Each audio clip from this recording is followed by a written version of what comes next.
Right now, I am reading a book I wanted to read so much I actually had to purchase an import because, for some reason, at the moment at least, it's not being printed in the UK. I am about halfway through and I am loving the banter, the humour, and the unmistakable tension between the characters. As I record this, it's the 8th of the month and I am only on book 2 of June. However, as I keep on saying, it's about the enjoyment you get from the books, not the number that you manage to get through in a month. Every week I see people with incredible counts, 30, 50, sometimes 100 books in a month. But it's not a competition. If you enjoy the books, however you consume them, that's the important bit. Anyway, you aren't here to listen to me ponder book counts and reading targets. You want to hear me talk about a book, right? It's been a while, to be fair. Here I am, no spoilers, as opinion-filled as ever and ready to roll, all of which means it's time for the latest episode of Being Bookish. This week, I am taking a visit to a North America that is barely recognisable following a biohazardous event, and meeting young soldiers who are in a battle for domination in a world where people with powers fight against those without to maintain their idea of order, in Dani Francis's Silver Elite. I'm Ray, an unapologetic bookworm, introvert, self-confessed hermit, and long-time depression sufferer. This is my quiet space to share thoughts as I make my way through an ever-growing to-be-read pile. Join me as I explore stories, one book at a time, with 100% honest and completely spoiler-free reviews.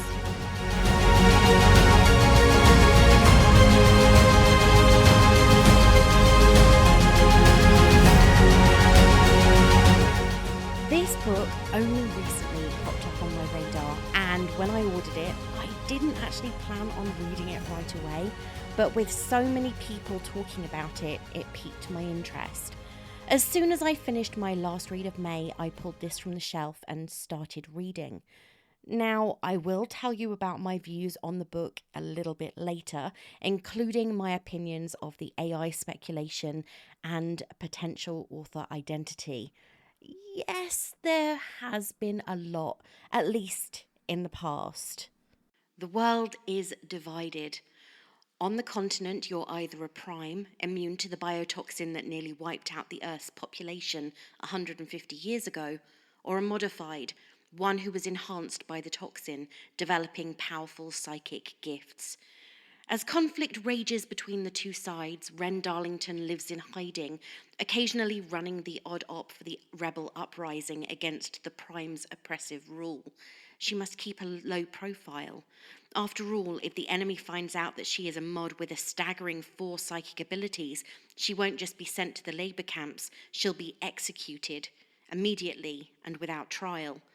When a careless mistake puts Wren in the crosshairs of the continent's military, she is taken captive and forced to join their most elite silver bloc.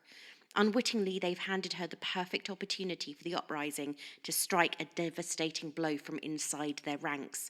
That is, if she can keep her powers hidden, survive training, and prove herself to Cross Redden, her maddeningly cocky commanding officer. Despite the explosive chemistry between them, Cross doesn't trust her, even as he seems determined to destroy the remaining shreds of Wren's self-control. Yet as the war between primes and mods escalates, and as Wren and Cross find themselves unable to stay away from each other, they must decide how far they're willing to go for their secrets, and how much of the continent is worth saving. Wren Darlington is 20 and modified. She has lived her life in the shadows in Z Ward, where she has worked on her Uncle Jim's remote ranch. She has learned discipline, combat, and secrecy, all while feeding intelligence to the uprising, the underground resistance against the Prime regime. Her powers, 4 distinct psychic skills and 1 dangerously potent anomaly, make her both an asset and a threat. If discovered, she knows death would be immediate. In a world where mods like her and her friends are hunted, she guards her secrets carefully and does her best to stay hidden. All that changes when she uses her sharpshooting skills to save the life of a young boy who was in the path of a dangerous wild creature. Her efforts are observed by visiting soldiers, unwittingly placing her on their radar. During an unexpected raid carried out by the ruling Prime soldiers, her uncle Jim is taken captive and transported to Sanctum Point, where he is tried and found guilty of treason, the penalty for which is death by firing squad.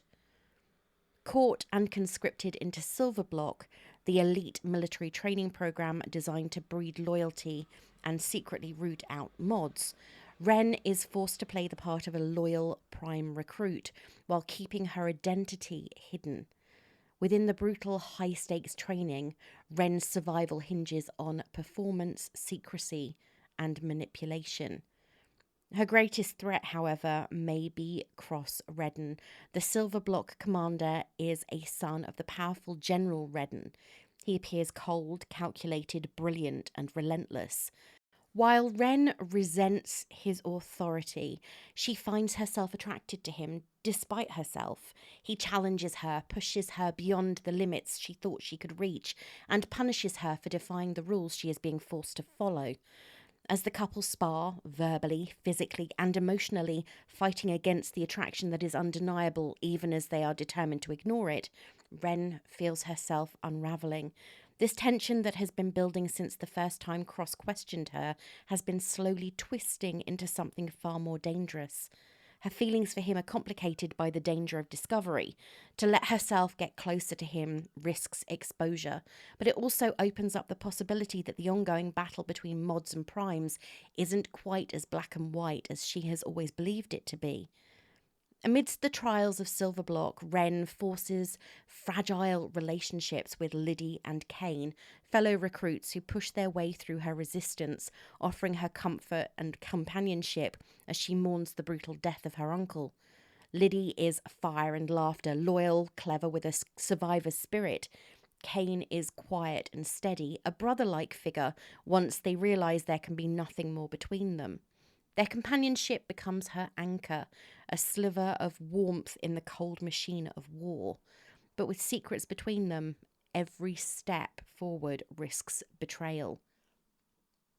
Haunted by fear, Ren hides her gifts, even as she uses them in secret missions for the uprising, having been instructed to monitor any incursions, investigations, and missions that Prime forces are planning, which could affect the uprising and their own plans. The weight of living a double life is crushing her, especially when she starts to view these soldiers as her friends. As tensions escalate between mods and primes and rebellion ignites, Ren finds herself torn between loyalty to the cause that shaped her and the people she's grown to care for, including a man who should be her enemy. Forced to confront who she is and what she believes and how far she's willing to go for both of them, Ren becomes a fulcrum in a brewing war. Her power could change the fate of the continent, but only if she survives long enough to choose which side she is truly on, and whether her heart can ever align with her mission.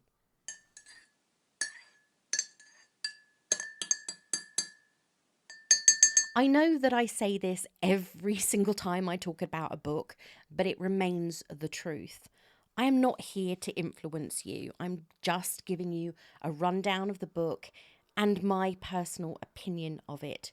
Every reader is different, and if anything, the recent How Alike Are We challenge that's soaring through Bookstagram has just reinforced this, especially when I keep on getting 70, 75 and 80 looking through the swathe of books that people recommend, and people were struggling to get more than 100 on my own How Alike Are We link. In these episodes, I always try and provide a balanced perspective, hence reading through sometimes hundreds of reviews from other readers across multiple platforms, including Fable, Storygraph, Amazon, and Goodreads. I want to keep things fair because my opinion and the opinion of others is just that. It's personal. What I love, others may find awful, badly written, really unenjoyable, and what I dislike could well be someone else's absolute favourite book. So now I've given you a summary of the main plot points of the novel without spoilers.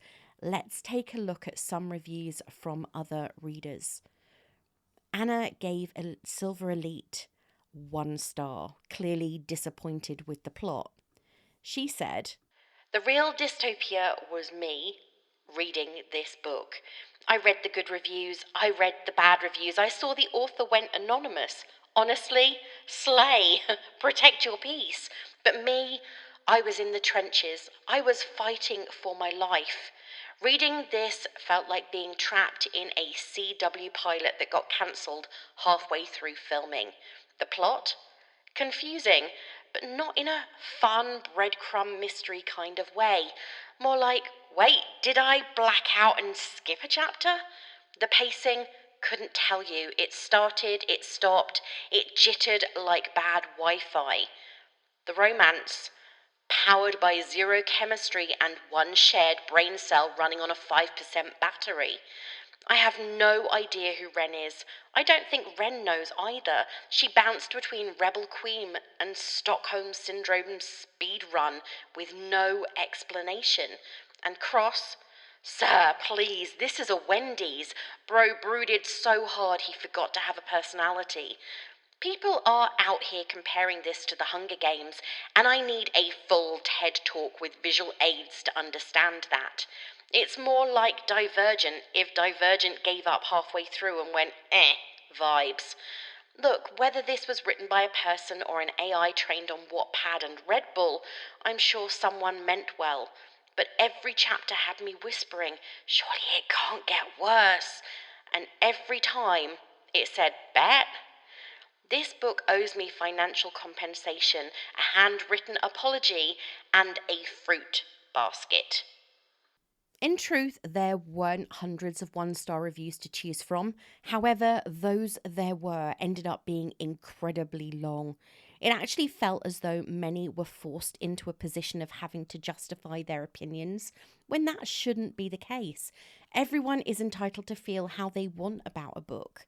I get that people feel passionate about the books they love, but that's no reason to attack someone who has a differing view.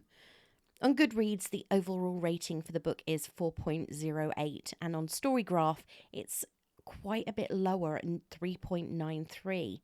Reading through the reviews, it's clear that many chose the book for the same reasons as me, pure curiosity being at the top of the list.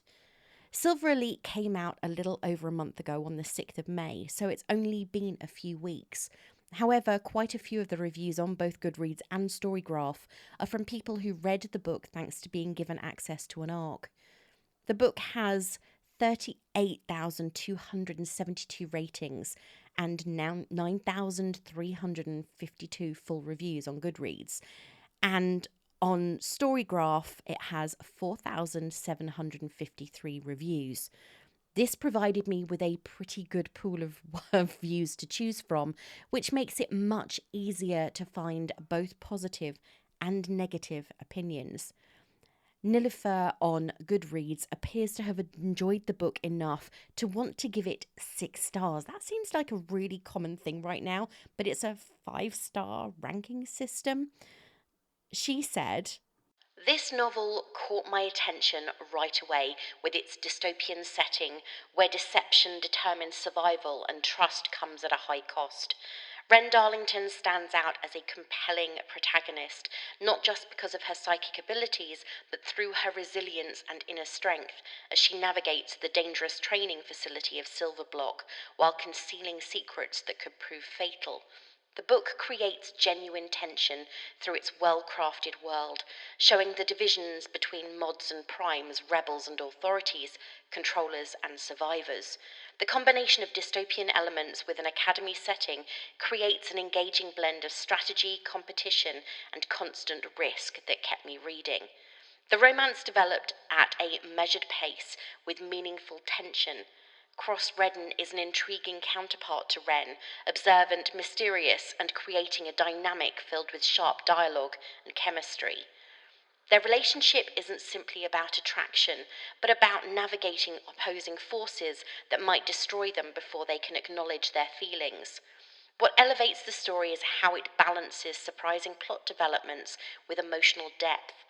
Wren's journey explores questions of freedom and risk, considerations that extend beyond herself to a potentially better future. The secondary characters have depth, the betrayals feel significant, and the ending is powerfully affecting. This book revitalized my interest in dystopian fiction by incorporating many elements I appreciate about the genre: resistance, secrets, danger, and a compelling romance. Based on this first book, the series shows great promise. Readers who enjoy complex protagonists, sustained tension, and surprising developments should consider this book. I'm eagerly anticipating the sequel.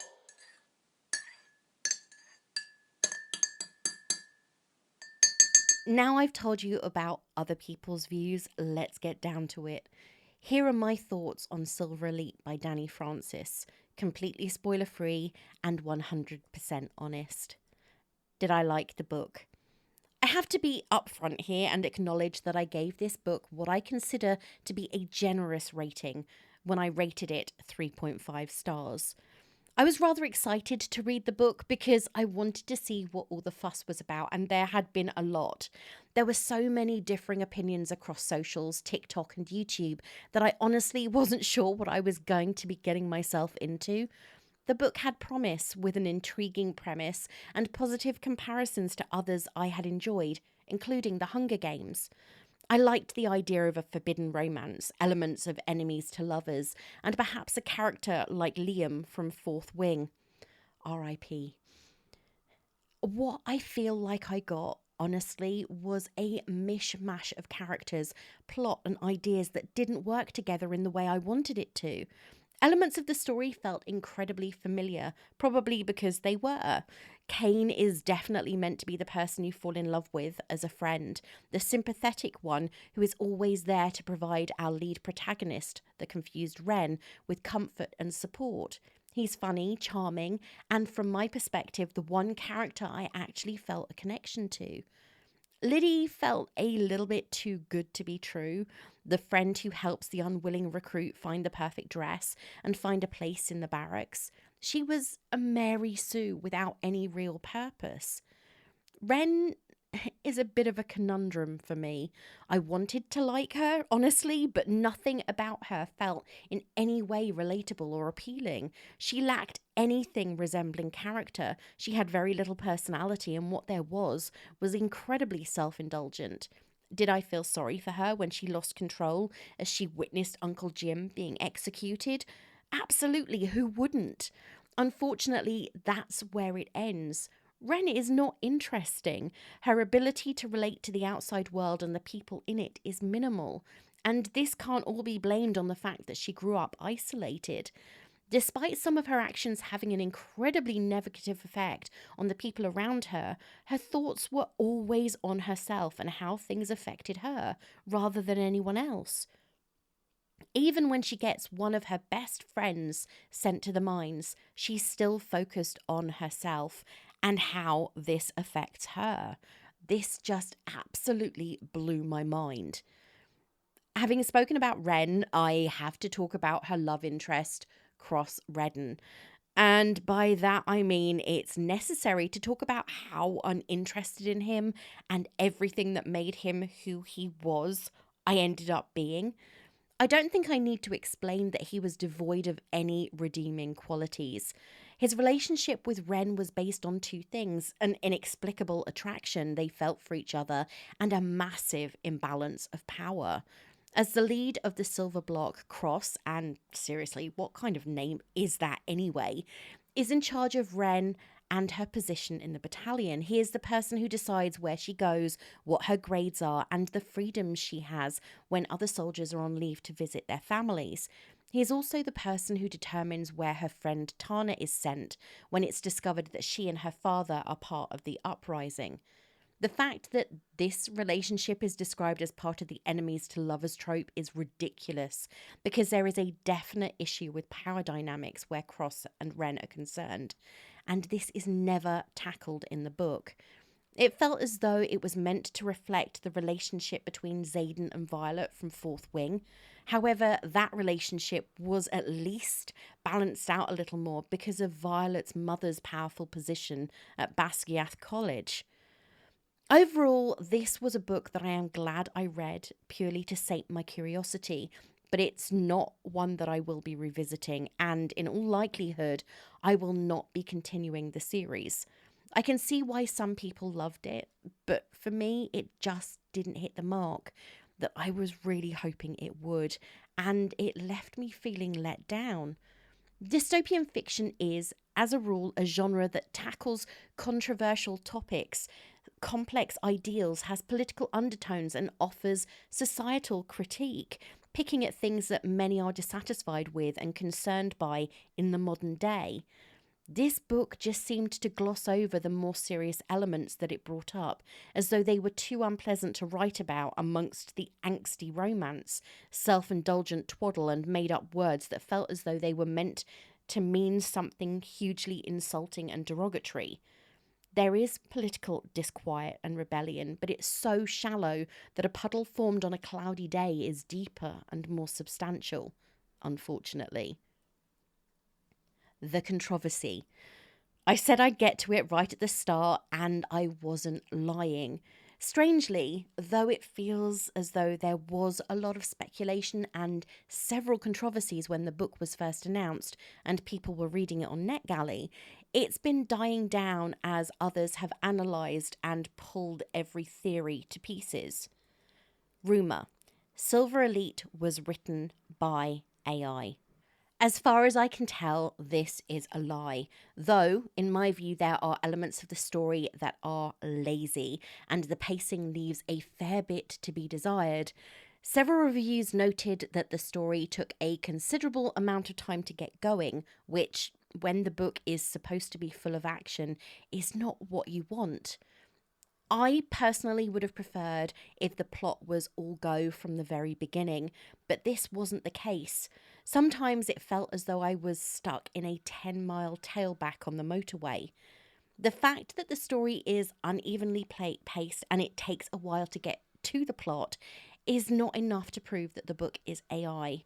Use of repetitive phrases and awkward sex scenes actually reinforces the view that the book was written by a human. Rumour. The book is written by an already established author.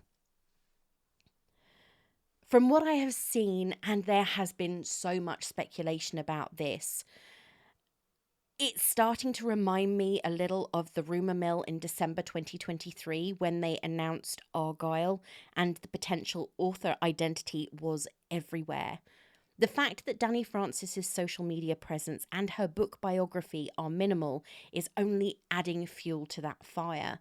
That she states, when not creating high-stakes fantasy worlds and complex characters in that biography, giving people the idea that she's someone who already has an established writing career rather than being someone with her debut on the shelves, again reinforces that view. Speculation has had everyone from J.K. Rowling to Sarah J. Maas listed as the author.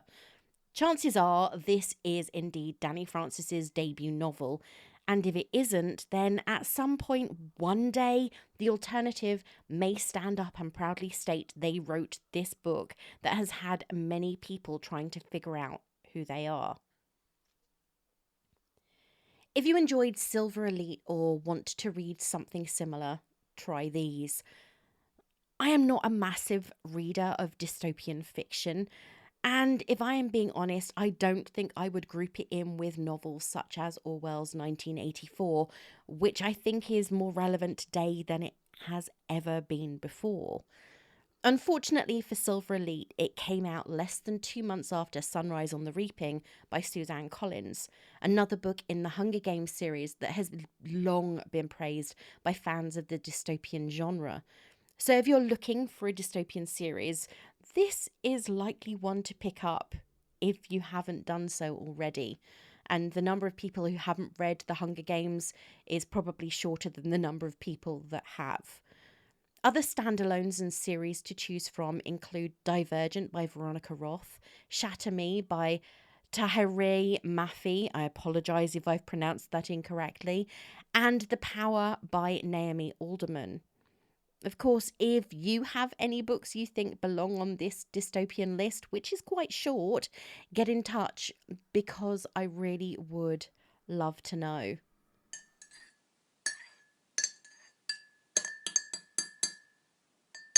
How are we in the 6th month of the year already?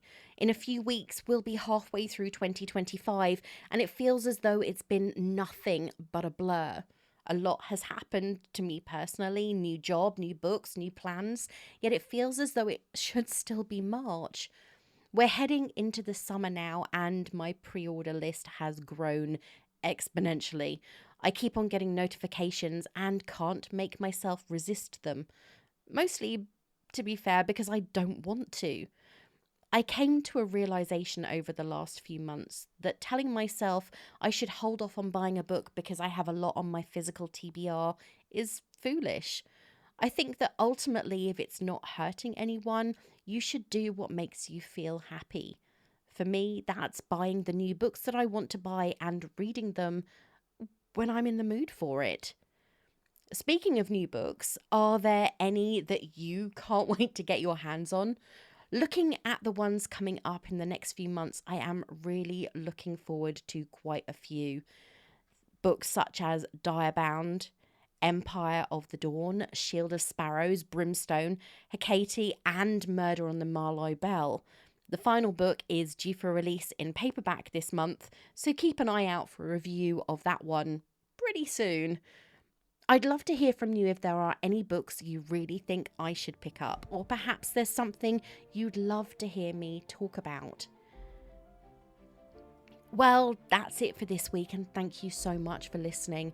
If you're enjoying the show, why not share it with friends or family and leave a star rating on Apple Podcasts, Spotify, or wherever you listen. Honestly, it really does help with outreach.